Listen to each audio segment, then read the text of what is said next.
Hello, my name is Strategical Gamer, and today we're going to be playing some Shogun 2. Now, I hear you say, Shogun 2, why are you playing this? For the simple reason that I prefer this game over Rome 2. I think it's a better game than Rome 2. I will go into detail uh, um, of this more as the video progresses. But I hope you join me on this journey today. And I'm gonna tell you a bit about myself, really. And hopefully you will relate and you will go, hey, you know, I empathize and and relate to this guy, and hopefully you watch more videos. So, who am I? I've had a long appreciation of games, especially strategy games. And as I did a degree in politics, strategy is my bag, really. It really is my bag. It is so much my bag that I decided to do a degree in it. Now, since since then, I've been playing games on and off, purely because of study and whatnot. But I've left university now.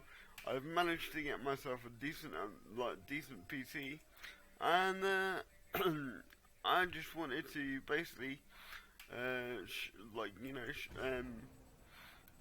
share with you guys my experience. Um, so how long have I been a Total War fan? I've been a Total War fan since arguably Medieval 1.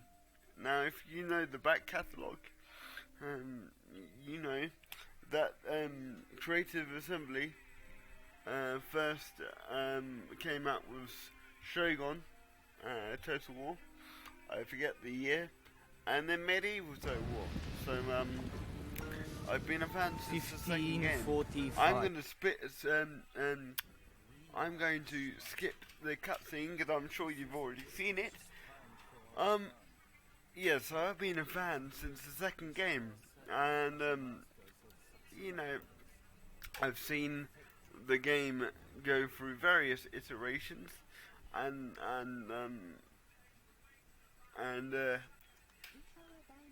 phases, shall we say. My favourite was as with most Total War fans, and if you're not a fan of then you're playing the wrong game, was Rome, the original Rome that came out in the early 2000s. That was an awesome game. Since then, Creative Assembly have somewhat, in my opinion, gone downhill by a remarkable distance. So much so that I ended up actually missing, although I do actually own Rome 2, because Rome 2, if you haven't been living under a rock if you have been living under a rock, I should say, for the last couple of years, was frankly not their best game. I'm not going to say it's their worst game, but it's probably up there. And we all know what the second game in that in their back catalogue would be considered for that title. Enough said. And that game I also missed. And that will be a little Easter egg for you guys. What game am I referring to? If you get the correct answer, then I will give you a virtual handshake or a virtual hug, whatever you decide.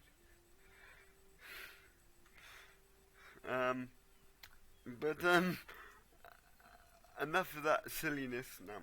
Alright, so we are the Shimazu, or the Shimazu, and we are currently at war with what I like to call is the purple faction. I'm rubbish with Japanese names, so if you feel the need, let me know how to pronounce these, and then I will start saying them properly. For now, I'm going to refer to them in their color-coded colors, and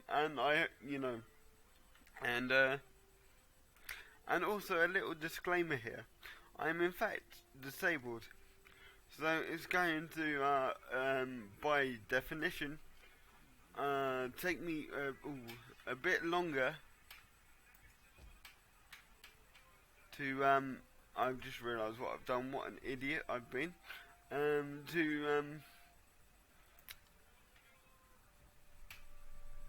To get to get to where I want to go and organise the army in such a way where it could it can be considered as being acceptable in terms of tactically getting my troops in the right sort of formation and things. So that's going to take a bit longer. Sorry about the disjointed explanation. I've also got something playing in the background that's taken my attention. I'm obviously not going to be paying too much attention, but because I am a sports fan, I am going to be briefly looking over at the TV. Hopefully you can't hear it, because then that would be bad. For YouTube and things like that. That's just terrible.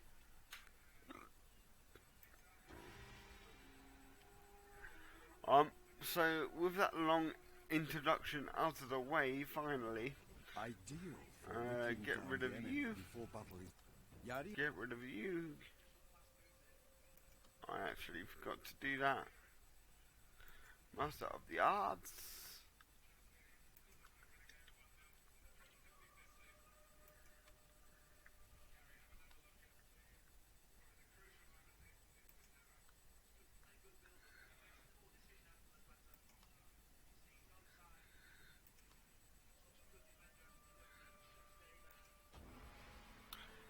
So yeah, the next topic of conversation I'm going to talk about is the upcoming Attila game, and for all intents and purposes, it looks like essentially a rehash of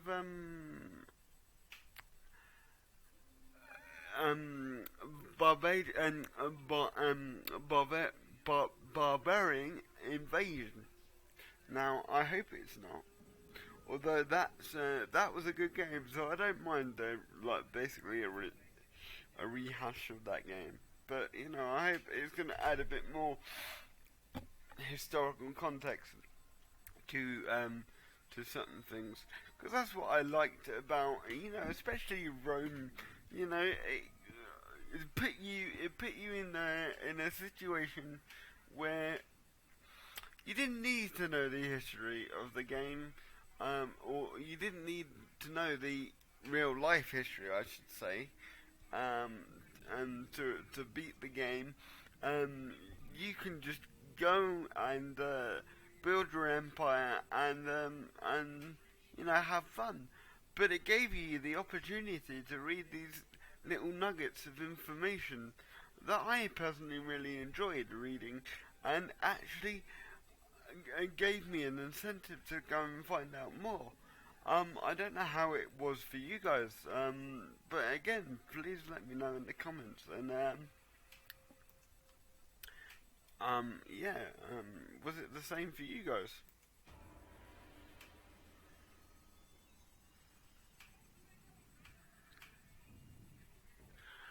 Skilled swordsman with excellent morale. These warriors. No, why are you doing this to me?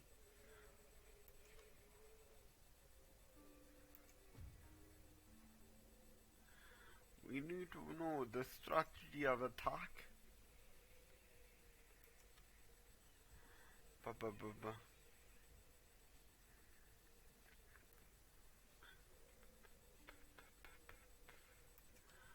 Excuse me, guys.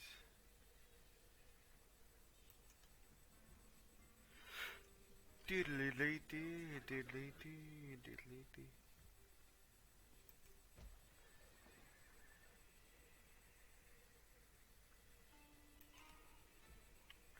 And I think that was just about do. I'm gonna wait again for a particular unit. I'm gonna ask for more archers and go for more samurai.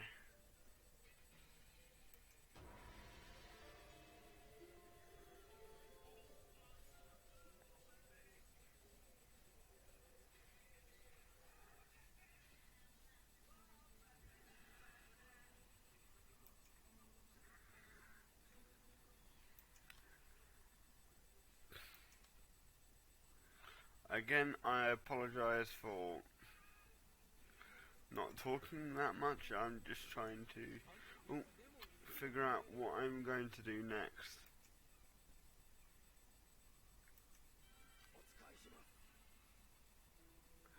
So that's enough humor. And then one more turn will pass, and then I'm going to absolutely obliterate these guys.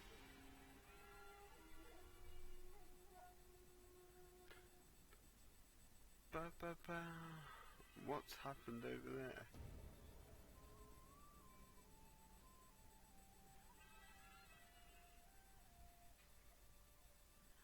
Continuing trade between our clans. Vessel valued allies is no longer possible. Oh, brilliant. So we need an outlet quickly.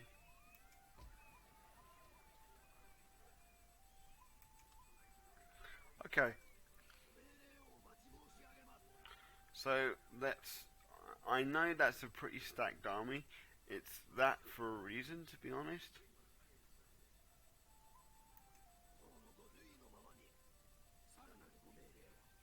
Because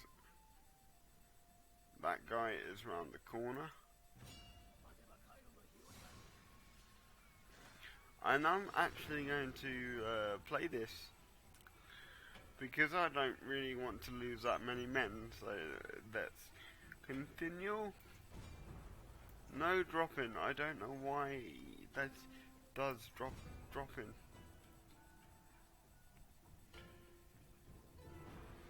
So when you've disabled drop-in, why does it continue to try and do that function? I don't know, but I'm just looking at that quote from Sun Tzu, and if you've never read Sun Tzu, then boy, you are missing something there, because it's an excellent book and an excellent read.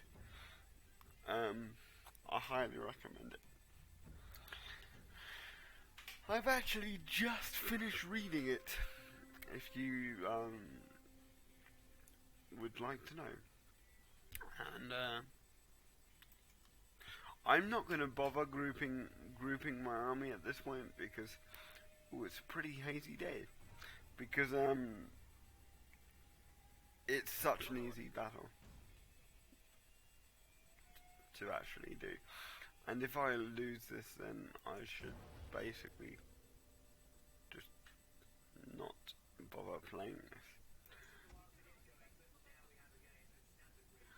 So I'm going to move my archers up. I'm going to commit 2 archers to this to this attack.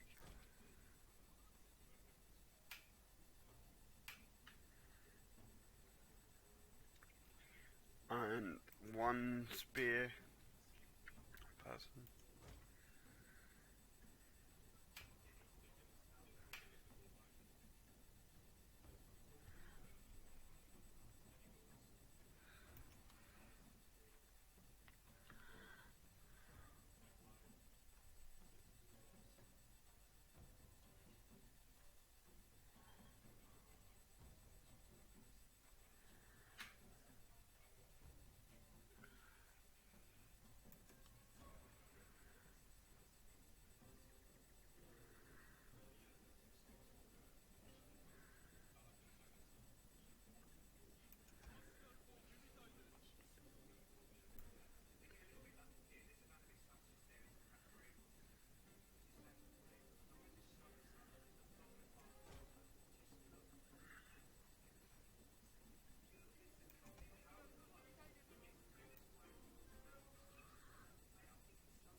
Again, sorry about the lack of commentary here. I'm just concentrating on placing the men in the way that I want to place them.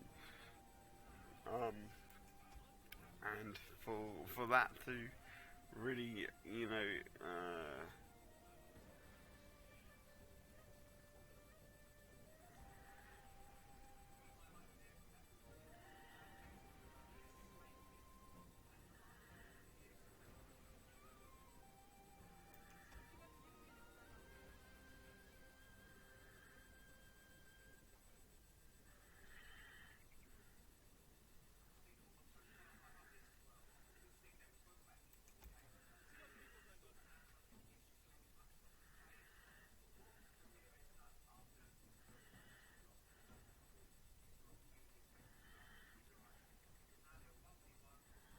come on, come into my kill trap.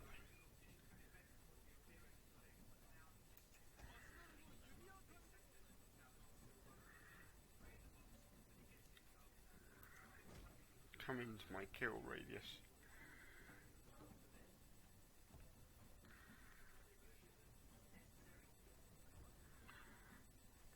Diddly-diddly-diddly. Diddly-diddly-diddly.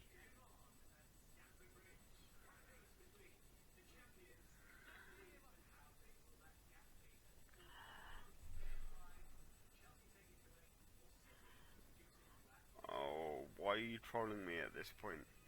My frame rate is properly trolling me.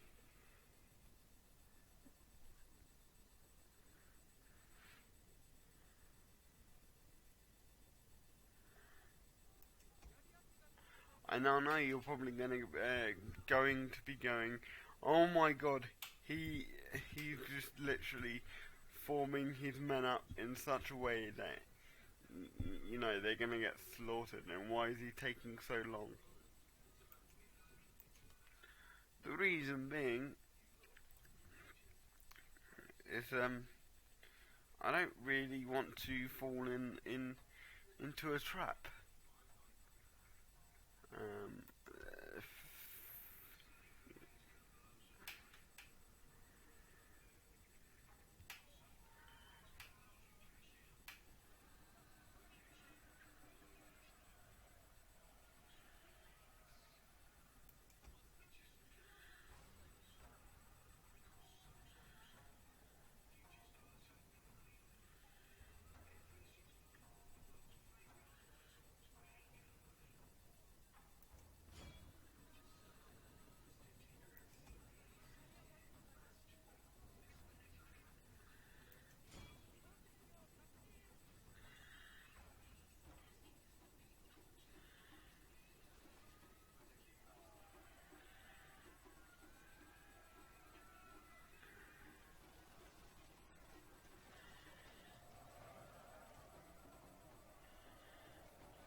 That's fine.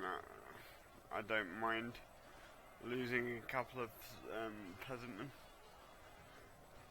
peasantry even, because honestly, it's not really worth spending men on elite troops.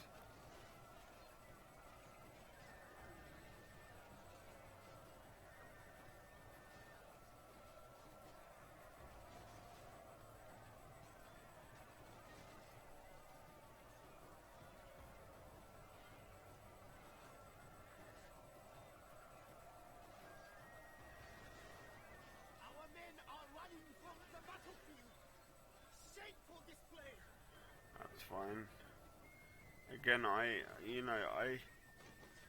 basically use them as a bit of a trap.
again. Sorry about that, guys.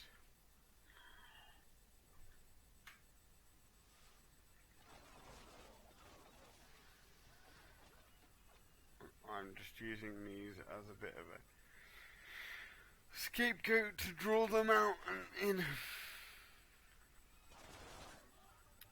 It's not a very samurai way to do things, but I don't really care.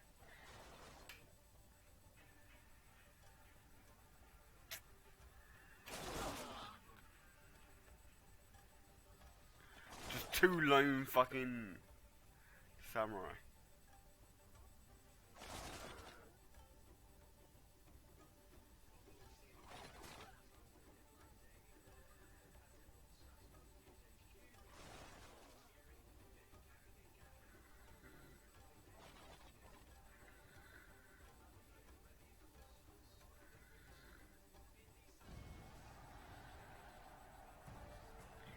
And that, guys, is my first battle, and I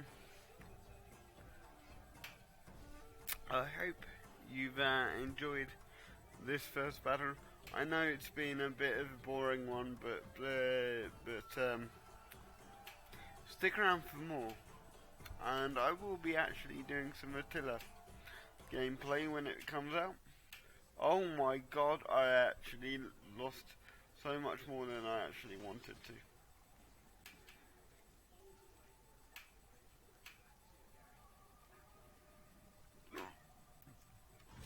I'm going to peacefully occupy them. And until next time, I have been Strategical Gamer. Although not so strategical this time. But shit happens.